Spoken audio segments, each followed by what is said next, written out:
আসসালামু আলাইকুম।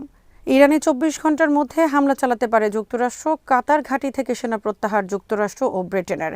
Islamic NATO নিয়ে বিচলিত ভারত। চলতি সপ্তাহেই তুরস্কে বৈঠক সৌদি আরব, পাকিস্তান, তুরস্ক সেনা কর্মকর্তাদের। গ্রিনল্যান্ডের আশা ছেড়ে দিয়েছে ডেনমার্ক। বিডিভিউজ ইনফোটেইনমেন্টে স্বাগত জানাচ্ছি আমি সুরভি দিবা।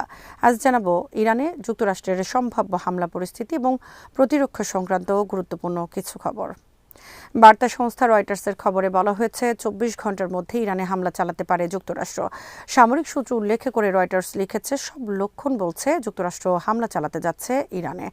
যুক্তরাষ্ট্রের একাধিক সেনা কর্মকর্তা ও ইসরায়েলের কর্মকর্তারা বার্তা সংস্থা রয়টার্সকে জানিয়েছেন ডোনাল্ড ট্রাম্প ইরানে হামলা চালাতে যাচ্ছেন। ইউরোপের দুজন উচ্চ পদস্থ কর্মকর্তা বলেছেন আগামী ২৪ ঘন্টার মধ্যে ইরানে হামলা চালাতে পারে যুক্তরাষ্ট্র। এদিকে কাতার ঘাঁটি থেকে সেনা সরিয়ে নিচ্ছে যুক্তরাষ্ট্র ও ব্রিটেন। ইরানে সম্ভাব্য হামলা সামনে রেখে ঘাঁটি থেকে সেনা প্রত্যাহার করা হচ্ছে বলে জানিয়েছে বিবিসি, সিএনএন, আল জাজিরা সহ বিভিন্ন গণমাধ্যম। যুক্তরাষ্ট্র ও কাতারের কর্মকর্তারা স্বীকার করেছেন কাতার ঘাঁটি থেকে সেনা সরিয়ে নেওয়ার কথা। কাতারের আল উদাইদ ঘাঁটি মধ্যপ্রাচ্যে যুক্তরাষ্ট্রের সবচেয়ে বড় সামরিক ঘাঁটি। এখানে যুক্তরাষ্ট্রের কমপক্ষে ১০,০০০ সেনা মোতায়েন রয়েছে। ব্রিটেনেরও শতাধিক সেনা রয়েছে এখানে। কাতারের অবস্থান পারস্য উপসাগরের মধ্যে।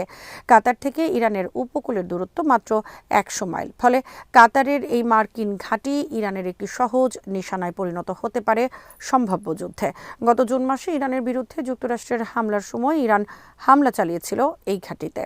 সৌদি আরব, কাতার, বাহরাইন, সংযুক্ত আরব আমিরাত, ওমান, ইরাক, কুয়েত, তুরস্ক সহ বিভিন্ন দেশে রয়েছে যুক্তরাষ্ট্রের ২০টির বেশি শক্তিশালী সামরিক ঘাঁটি। বিবিসির খবরে বলা হয়েছে ইরানের সম্ভাব্য হামলা সামনে রেখে তেহরানে দূতাবাস বন্ধ করেছে ব্রিটেন। সিএনএনের খবরে বলা হয়েছে যুক্তরাষ্ট্র এবার টোমাহক ক্রুজ মিসাইল ব্যবহার করতে পারে ইরানের বিরুদ্ধে হামলায়। আর এবারের হামলার লক্ষ্য হতে পারে ইরানের সেনা কমান্ড সেন্টার সহ ইসলামিক রেভলিউশনারি গার্ড কর্পস বা আইআরজিসি। তবে হামলার টার্গেট সহ যথাসম্ভব গোপন রেখেছে যুক্তরাষ্ট্র। গত জুন মাসের যুদ্ধে ইরানের পারমাণবিক স্থাপনা ধ্বংসের লক্ষ্যে যুক্তরাষ্ট্র B-2 স্পিরিটের সাহায্যে ১৪টি বাংকার বাস্টার বোমা হামলা চালায়। ইরানের শীর্ষ নিরাপত্তা কর্মকর্তা আলী লারিজানি বুধবার টেলিফোনে কথা বলেছেন কাতার, তুরস্ক ও সংযুক্ত আরব আমিরাতের পররাষ্ট্রমন্ত্রীদের সাথে। ইরানের পক্ষ থেকে এসব দেশকে বলা হয়েছে তারা যেন চেষ্টা করে যুক্তরাষ্ট্রকে ইরান হামলা থেকে বিরত থাকার জন্য। কারণ যুক্তরাষ্ট্র ইরানে হামলা করলে ইরান বাধ্য হবে মধ্যপ্রাচ্যে থাকা যুক্তরাষ্ট্রের সামরিক ঘাঁটিতে হামলা চালাতে। অপরদিকে বুধবার পাকিস্তানের প্রধানমন্ত্রী শাহবাজ শরীফ টেলিফোনে কথা বলেছেন কাতারের প্রধানমন্ত্রীর সাথে। এ সময় দুই নেতা ইরান ঘিরে মধ্যপ্রাচ্যের পরিস্থিতি ও করণীয় বিষয়ে আলোচনা করেছেন বলে জানিয়েছে পাকিস্তান প্রধানমন্ত্রী অফিসের বিবৃতিতে। পাকিস্তানের ডন পত্রিকার খবরে বলা হয়েছে যুক্তরাষ্ট্র ইরানে হামলা করলে সংকটে পড়বে পাকিস্তান। কারণ পাকিস্তানকে হামলার জন্য নিন্দা জানাতে হবে যুক্তরাষ্ট্রের। বর্তমানে ইরান ও যুক্তরাষ্ট্র উভয়ের সাথে ঘনিষ্ঠ সম্পর্ক রয়েছে ইসলামাবাদের। এ অবস্থায় যুক্তরাষ্ট্র ইরানে হামলা করলে যুক্তরাষ্ট্রের বিরুদ্ধে নিন্দা জানানো নিয়ে উভয় সংকটে পড়বে ইসলামাবাদ। বুধবার ডোনাল্ড ট্রাম্প সাংবাদিকদের বলেছেন ইরানের পক্ষ থেকে তাকে জানানো হয়েছে বিক্ষোভকারীদের হত্যা বন্ধ করা হয়েছে।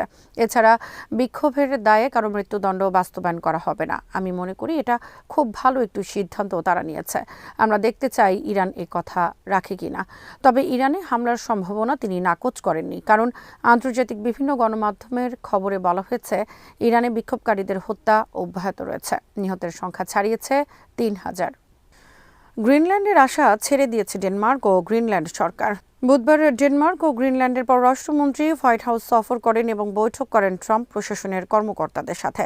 বৈঠক শেষে ডেনমার্কের পররাষ্ট্রমন্ত্রী লারুস লোকি রাসমসেন সাংবাদিকদের বলেন, গ্রিনল্যান্ড দখল না করার বিষয়ে আমরা আমেরিকান কর্মকর্তাদের রাজি করাতে পারিনি। এটা এখন পরিষ্কার যে যুক্তরাষ্ট্র গ্রিনল্যান্ড দখল করতে যাচ্ছে। গ্রিনল্যান্ড ডেনমার্কের স্বায়ত্তশাসিত এলাকা এবং ডোনাল্ড ট্রাম্প দ্বীপটিকে নিরাপত্তার কারণ দেখিয়ে দখলের ঘোষণা দিয়েছেন।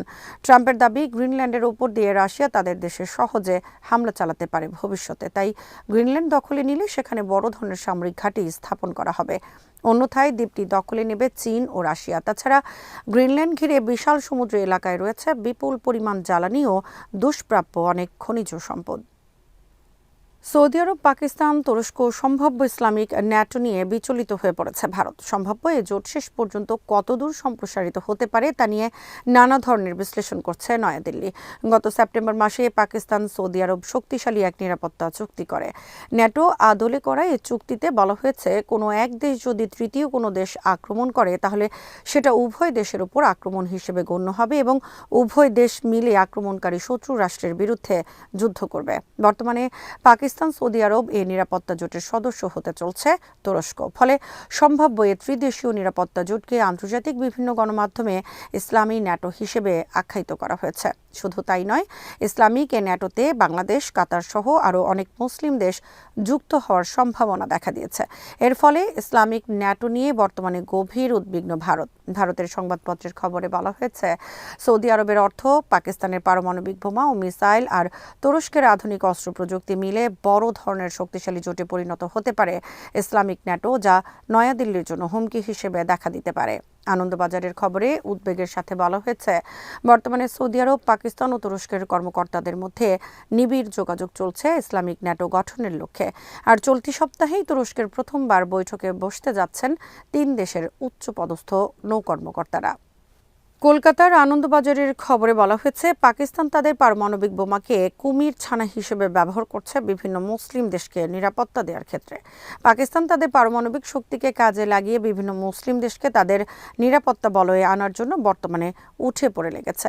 আর এক্ষেত্রে ইতিমধ্যে বেশ সাফল্য পেয়েছে ইসলামাবাদ। সৌদি আরবের সাথে নিরাপত্তা চুক্তির পরপরই সৌদি আরবের কাছে $2 বিলিয়ন ঋণকে তারা নিরাপত্তা সহযোগিতার মধ্যে অন্তর্ভুক্ত করেছে। তবে পারমাণবিক বোমার পাশাপাশি পাকিস্তানের রয়েছে শক্তিশালী মিসাইল ব্যবস্থা।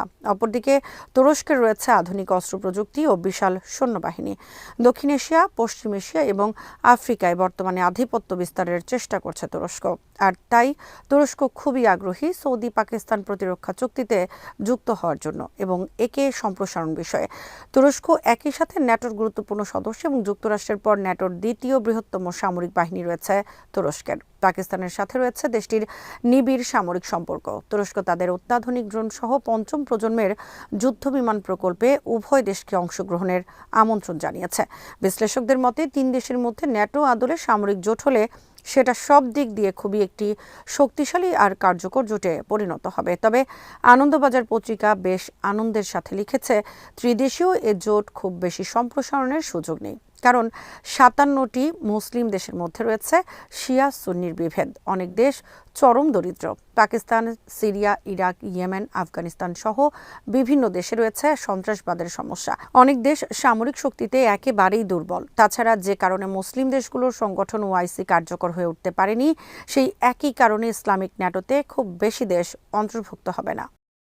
আজ এখানেই শেষ করছি। সমরাস্ত্র প্রতিরক্ষা ও কূটনীতির নানা তথ্য জানতে চোখ রাখুন বিডি নিউজ ইনফোটেইনমেন্টে। চ্যানেলটি ভালো লাগলে সাবস্ক্রাইব করুন, সংযুক্ত থাকুন আমাদের ফেসবুক পেজে। আল্লাহ হাফেজ।